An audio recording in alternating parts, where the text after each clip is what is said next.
No one ever paid much attention to Jamie. Asterisk every morning.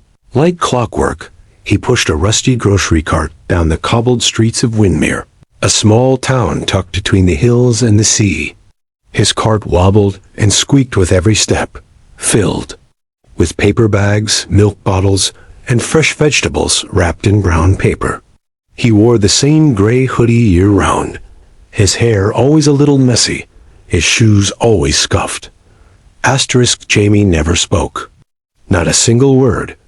Asterisk he had arrived in Windermere 2 years ago, barely 16 and alone. Mr. Whitaker, the elderly grocer who ran Whitaker's Market, had found him asleep near the back entrance one rainy morning. He looked exhausted, hungry but quiet. Instead of asking too many questions, Whitaker offered him a place to stay in the attic above the store, and a job delivering groceries. Asterisk from then on, Jamie became part of the background. Polite, reliable, and silent. Asterisk, strange boy, Mrs. Conway would mutter, peeking through her curtains. Asterisk probably doesn't understand a word. The local barber chuckled once. Asterisk just a mute kid with a cart. Others said, but Jamie saw everything. Though he never spoke, he listened, closely. His eyes, sharp and perceptive, missed nothing: the secret arguments behind cafe counters, the sadness in the schoolteacher's walk, the extra bottle of whiskey tucked under a politician's arm on Sunday mornings. No one noticed him because he made sure they didn't. But he noticed everything. Asterisk. Then came the Windermere Harvest Festival, a yearly event full of color, cheer, and history. Streets were draped in golden ribbons. Hand-painted pumpkins lined the sidewalks. Music floated in the air, and children darted between stalls selling caramel apples and knitted scarves. Asterisk. The parade was the crown jewel of the festival, led every year by the mayor's wife, Eleanor Bennett, a graceful woman known for her elegance and charity work. She rode atop a sparkling white convertible, waving gently as the crowd cheered her on. Asterisk that morning, Jamie was delivering groceries as usual, but something felt different. Asterisk he had seen the man before twice near the post office, once loitering by the park bench outside the mayor's residence. Tall, with a heavy jacket despite the warm weather, unshaven, restless eyes. This morning, he stood near the corner of Whitaker's Market, hands stuffed in his coat, watching the parade like he was waiting for something, not enjoying it. Asterisk Jamie's pulse quickened.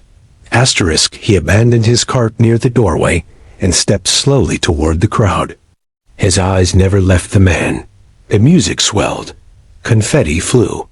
Eleanor's car was just passing the florist shop when Jamie saw an object in the man's pocket.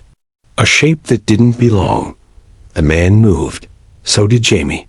He sprinted. Crowd gasped as the silent boy they'd ignored for years shoved his way past children, musicians, and stilt walkers. The man reached for his jacket. Jamie leapt, tackling him to the ground with a thud that silenced the parade. Asterisk something metallic skittered away from the attacker's hand. A crude device, wires tangled like angry roots. Screams broke out. A mother pulled her child close.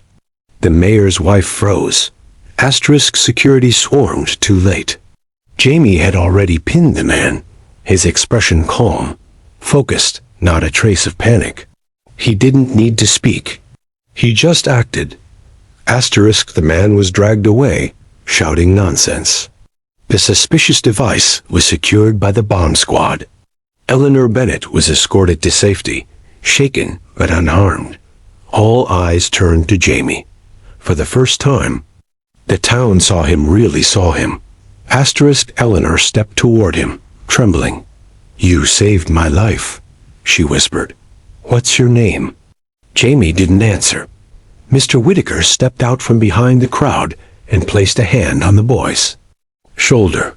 "His name's Jamie. He's been here all along." The silence that followed was louder than any explosion. The headlines the next morning read, Asterisk Silent hero stops attack at Windmere Parade. Asterisk, mute boy saves mayor's wife town shocked by his bravery.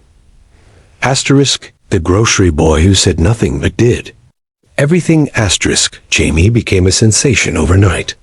Journalists came knocking. Schools invited him to speak ironically. To speak, but he never did. Children brought him drawings. The baker gave him free pastries. The mayor himself offered him a key to the city and a scholarship to any college he wished to attend. Asterisk, still, Jamie didn't speak. But now, no one minded. Asterisk, they began writing to him instead, and he wrote back short, thoughtful notes. Thank you for the drawing. The bread was lovely. Please take care of Mrs. Whitaker. She's coughing again. His handwriting was neat. His words were few, but every sentence mattered. Asterisk, he still delivered groceries, though now his cart had been painted bright blue by the local art class, and someone had fixed the squeaky wheel. People waved. Some even walked with him part of the way. The same people who once ignored him now waited for him to pass, just to say hello even if he never answered. Asterisk, in a town where everyone once thought silence meant weakness, Jamie proved them wrong. Asterisk, he hadn't saved Eleanor Bennett with a speech or a scream. He had saved her with sharp eyes, steady hands, and a heart that saw danger where others only saw celebration. He had taught Windmere something it didn't know it needed to learn, that you don't need to speak to be heard. Asterisk, one foggy evening, as Jamie locked up the market, Mr. Whitaker stood beside him, sipping tea. You never told me where you came from, the old man said gently. Jamie looked at him. For a second, it seemed like he might say something. His lips parted slightly, but then he simply smiled and shook his head. Asterisk, Mr. Whitaker chuckled. Fair enough. Asterisk, and in that moment, it didn't matter where Jamie had come from. What mattered was where he was, finally seen, finally understood, finally valued. All without uttering a word.